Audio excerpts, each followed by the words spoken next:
আজকে তৈরি করব কাঁচা আম দিয়ে ঝুড়ো তেল আচার আর কাঁচা আমের শরবত, যেটা এই গরমে দুপুরবেলা এক গ্লাস খেলে মন প্রাণ পুরো জুড়িয়ে যায়। কাঁচা আম শেষ হয়ে যাওয়ার আগে আমের এই ঝুড়ো আচারটা অবশ্যই বানিয়ে রাখো সারা বছরের জন্য। 2 দিন 3 দিন রোদে দেওয়ার কোনো ঝামেলা থাকবে না, আর সারা বছর রেখে খেতে পারবে, একদমই নষ্টও হবে না। কাঁচা আমের ঝুড়ো আচার বানানোর জন্য প্রথমে একদম যে কাঁচা আমগুলো থাকে সেগুলো দেখে নেবে, আর আমগুলোকে খুব ভালোভাবে ধুয়ে নিতে হবে। আমের গায়ে কষ লেগে থাকলে আমগুলোকে ঘন্টাখানেক ভিজিয়ে ভালোভাবে ধুয়ে নিও। আর যতটা পরিমাণ তোমরা আচার বানাবে ততটা কাঁচা আম নিয়ে নিও। আমি এখানে 4টে কাঁচা আম দিয়ে আচারটা তৈরি করব। আমগুলোকে খোসা ছাড়িয়ে জলের মধ্যে ভিজিয়ে রাখবো 1 থেকে 1.5 ঘন্টা মতো। এতে করে কষটা বেরিয়ে যাবে আর আচারটা কালচে হবে না। এই টিপসগুলো ফলো করে বানিও, তাহলে দেখবে আচারটা একদম পারফেক্ট হয়েছে। 1 ঘন্টা ভেজানোর পর আমগুলোকে একটা গ্রেটারের মোটা দিকটা দিয়ে গ্রেট করে নেব। আমার ঘরের জানলা দিয়ে যেটুকু রোদ আসে সেই রোদেই আমটা 1 ঘন্টা মতো রেখে দেব। তোমরা যদি একদমই রোদ না দাও তাহলে আমগুলো গ্রেট করার আগে ভালোভাবে শুকনো কাপড় দিয়ে মুছে নিও। আর বাড়িতে মোটা গ্রেটার না থাকলে সরুটা দিয়েও করতে পারো, কিংবা যদি ছুরি দিয়ে বা বটির সাহায্যে সরু সরু করে কাটতে পারো তাহলেও কিন্তু সেটা করলেও হবে। আমগুলো গ্রেট করার পর আমটা অনেক জলজলে হয়ে গেছে।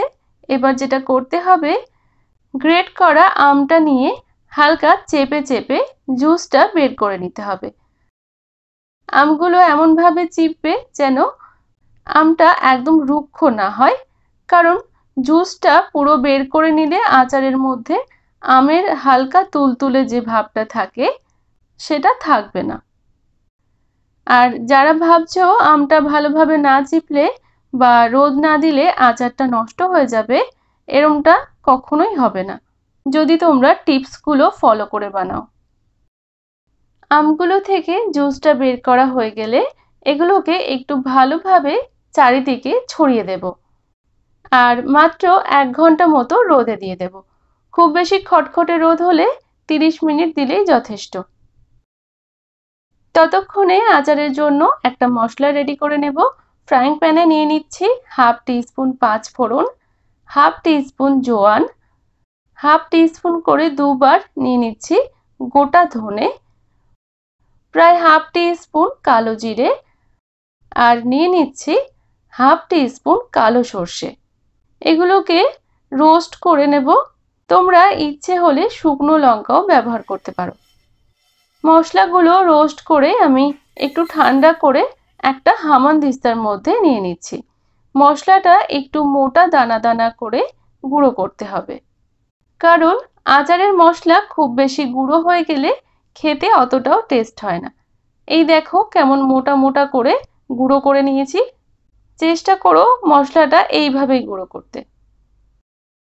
এবার আমের শরবতটা বানাবো। আচারের আমের যে জুসটা বেরিয়েছিল সেটা যে পাত্রে বা বোতলে আমের শরবতটা বানাবে সেটাতে ঢেলে নিতে হবে।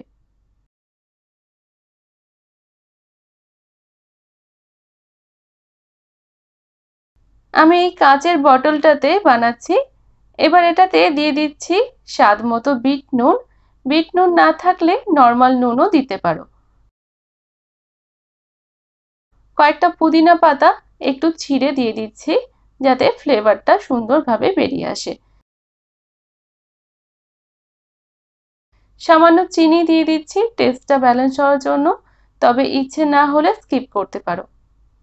সামান্য ভাজা জিরে গুঁড়ো দিয়ে দিলাম, আর একটা কাঁচা লঙ্কা সরু দিকটা একদম সামান্য ভেঙে দিয়ে দিচ্ছি। এতে কাঁচা লঙ্কার হালকা একটা ফ্লেভার আসবে আর শরবতের ফ্লেভারটা বাড়িয়ে দেবে। সবশেষে ফ্রিজ থেকে ঠান্ডা জল বের করে এটাতে ঢেলে দেব। তারপর ভালোভাবে মিশিয়ে নর্মাল ফ্রিজে রেখে দেব 2 ঘন্টা মতো। শরবতটা বানিয়ে অন্তত 1 ঘন্টা মতো ফ্রিজে রেখো, তারপর সার্ভ করো। আমটা 1 ঘন্টা পর রোদ থেকে নিয়ে এলাম। এই দেখো আমটা কিন্তু শুকোয়নি। এই অবস্থায় কোনোভাবেই হাত দেওয়া যাবে না, না হলে কিন্তু আচারটা বেশি দিন ভালো থাকবে না। এবার এটাতে দিয়ে দেব কয়েকটা কাঁচা লঙ্কা।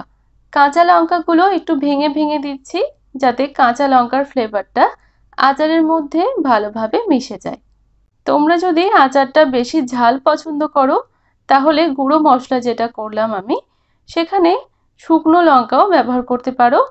আর এখন এই যে কাঁচা লঙ্কাগুলো আমি ভেঙে ভেঙে দিলাম, সেগুলো কুচি করেও দিতে পারো। এদিকে গ্যাসে একটা কড়াই বসিয়ে তাতে বেশ কিছুটা পরিমাণে সরষে তেল গরম বসাতে হবে ও ধোঁয়া ওঠা পর্যন্ত গরম করতে হবে। ততক্ষণে এখানে আমের মধ্যে দিয়ে দিচ্ছি স্বাদ মতো নুন আর হাফ টিস্পুন হলুদ গুঁড়ো। তেলটা ধোঁয়া ওঠা গরম হয়ে গেলে আমের মধ্যে ঢেলে দিচ্ছি। তেলটা আমের সাথে খুব ভালোভাবে মিশিয়ে নেব। এই গরম তেলটা দেওয়ার জন্যই আমের আচারটা অনেক দিন পর্যন্ত ভালো থাকবে, আর যখন ইচ্ছে হবে তখনই খেতে পারবে।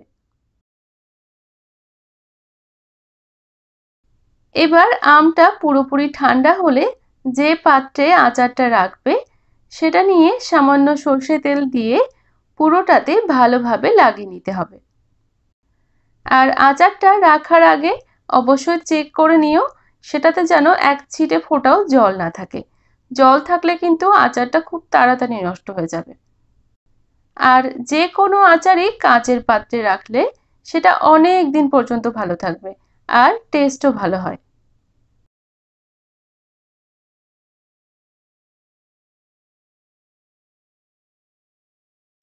এদিকে কাঁচা আমের শরবতটা দুপুরের খাওয়ার পর একটা গ্লাসে ঢেলে নিয়ে মুখে চুমুক দিতেই মন প্রাণ যেন জুড়িয়ে গেল।